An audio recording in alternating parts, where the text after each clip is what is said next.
নির্ণায়কের ধর্মাবলী আমরা এখানে দেখব। নির্ণায়কের ধর্মাবলীগুলি কি এখানে দেখব। আমরা যে প্রথম ধর্মাবলীটা দেখি, বলা হয়েছে যে এই নির্ণায়কের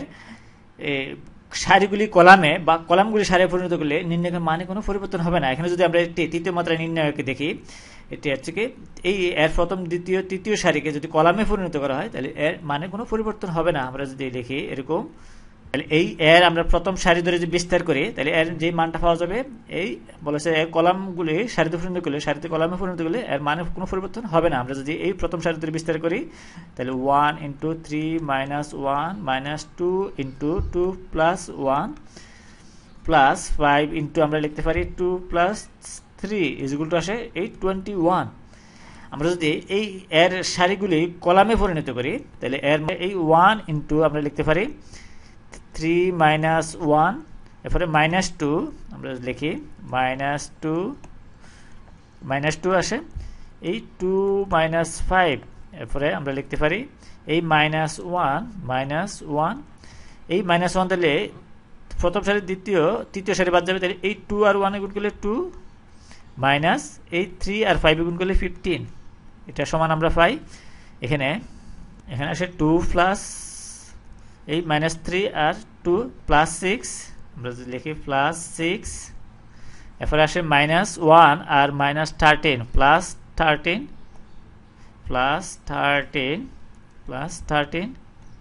সমান 21। তাহলে এখানে এই মান আমরা কলামকে সারিতে পরিণত করার আগে মান আসছে 21 এবং সারিকে কলামে পরিণত করার পরে মান আসলো 21। বলা হয়েছে যে এই মানে কোনো পরিবর্তন হবে না। যদি সারিকে কলামকে সারিতে পরিণত করে তাহলে এই নির্ণায়কের মানে কোনো পরিবর্তন হবে না। এরপর বলা হয়েছে কোন একটি নির্ণায়কের যদি পাশাপাশি দুটি সারি বা কলামকে স্থান বিনিময় করা হয় তাহলে এই প্রদত্ত নির্ণায়কের যে মান পাওয়া যায় তা প্রদত্ত নির্ণায়কের সূচকের মানের সমান, কিন্তু একটি বিপরীত চিহ্ন যুক্ত হয়। যদি এই নির্ণায়কটাকে যদি আমরা পাশাপাশি দুটি সারি বা দুটি কলামকে স্থান বিনিময় করি তাহলে যেই মান পাওয়া যাবে এই মানটা হবে নেগেটিভ বা এই বিপরীত চিহ্ন যুক্ত হবে, কিন্তু মান একই থাকবে। আমরা যদি এইটাকে এই প্রথম সারিটাকে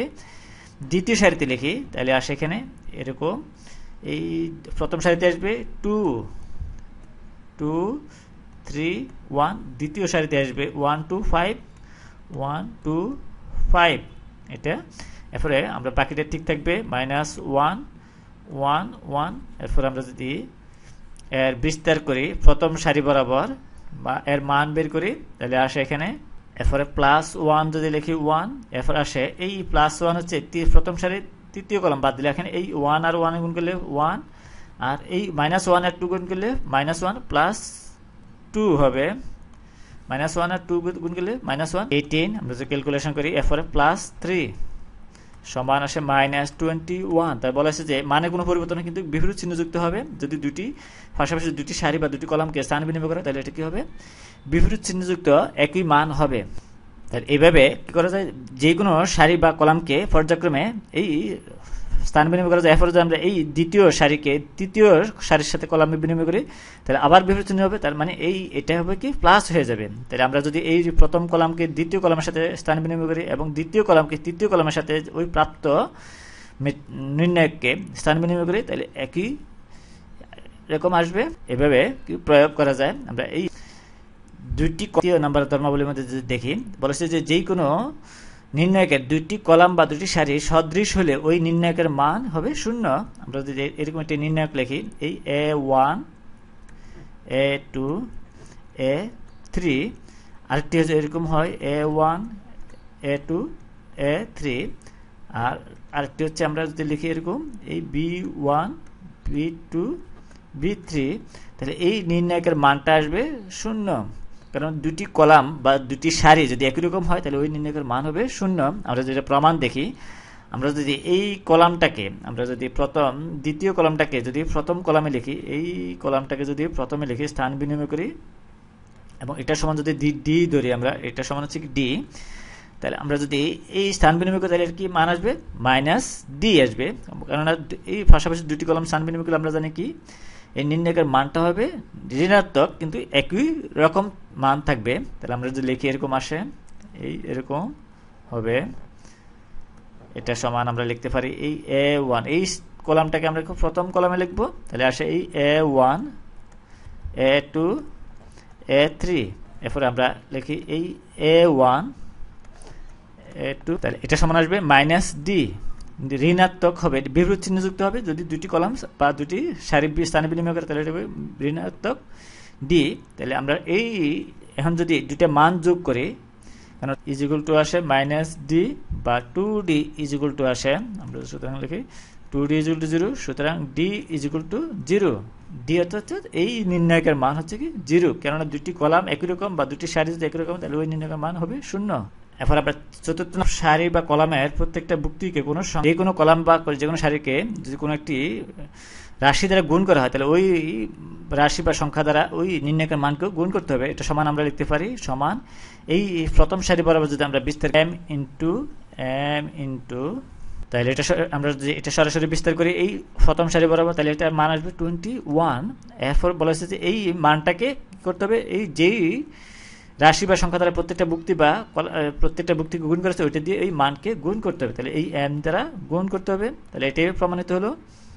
কোন নির্ণায়কের যে কোনো দুটি সারি বা কলামের অনুরূপ বুক্তিগুলি পরস্পরের সমানুপাতিক হলে ওই নির্ণায়কের মান 0 হবে। তাহলে আমরা যদি লিখি এরকম একটি নির্ণায়ক, যেই নির্ণায়কের দুটি সারি বা কলামের অনুরূপ বুক্তিগুলি অনুপাত সমান, তাহলে ওই নির্ণায়কের মান 0 আসবে। সংখ্যার অনুসারে আমরা এটা লিখতে পারি, এটা সমান 0 আসবে, কারণ এই বলা হয়েছে যে অনুরূপ বুক্তিগুলি যদি অনুপাত সমান হয়, আমরা যদি এটা সমান যদি এরকম লিখি, তাহলে m যদি আমরা কমন নিয়ে নিই, এই m কমন নেই, তাহলে আমরা এই নির্ণায়কটা লিখতে পারি এই A2 A1 A2, কেননা আমরা এই m সমান লিখতে পারি এই সমান, এটা সমান আসে সমান এই m ডট এটা সমান 0, কেননা যে কোনো দুটি রো একই রকম হলে তাহলে ওই নির্ণায়কের মান 0 আসে, তাহলে এটা সমান 0 সমান আসে এই 0। তাহলে প্রমাণিত হলো যে কোনো নির্ণায়কের দুটি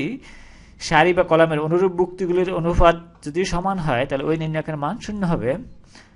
এরপর আমরা নির্ণায়ক আরেকটি ধর্মাবলীর মধ্যে যদি দেখি, কোনো নির্ণায়কের একটি সারি বা কলামের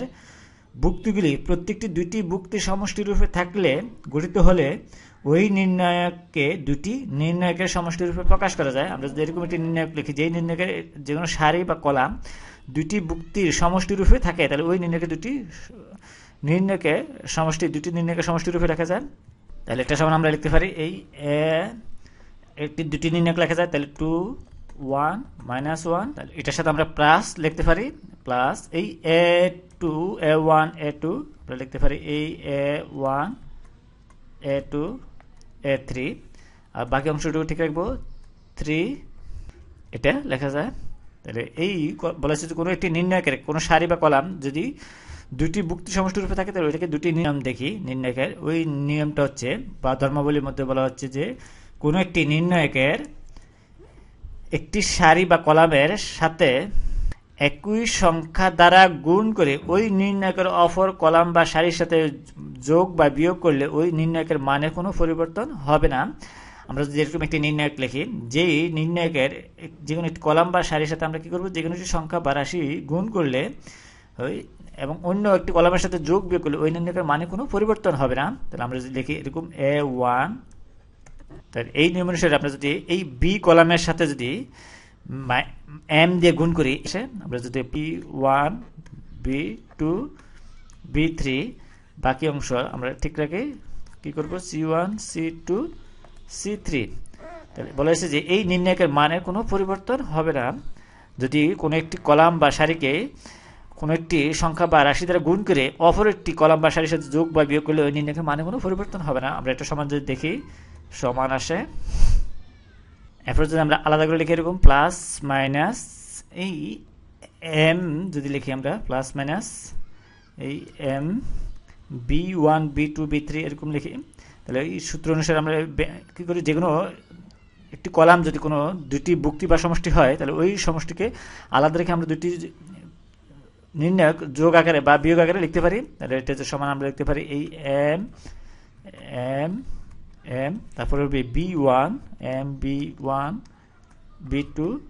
B3, আবার বাকি অংশটা আমরা কি রাখবো ঠিক রাখবো। এখানে যে আমরা প্লাস মাইনাস কমন নেই, তাহলে এখানে এই প্লাস মাইনাস থাকলে তারপরে এই m যদি কমন নেই m ইন্টু এই m ইন্টু আমরা একই রং ব্যবহার করি এই m ইন্টু,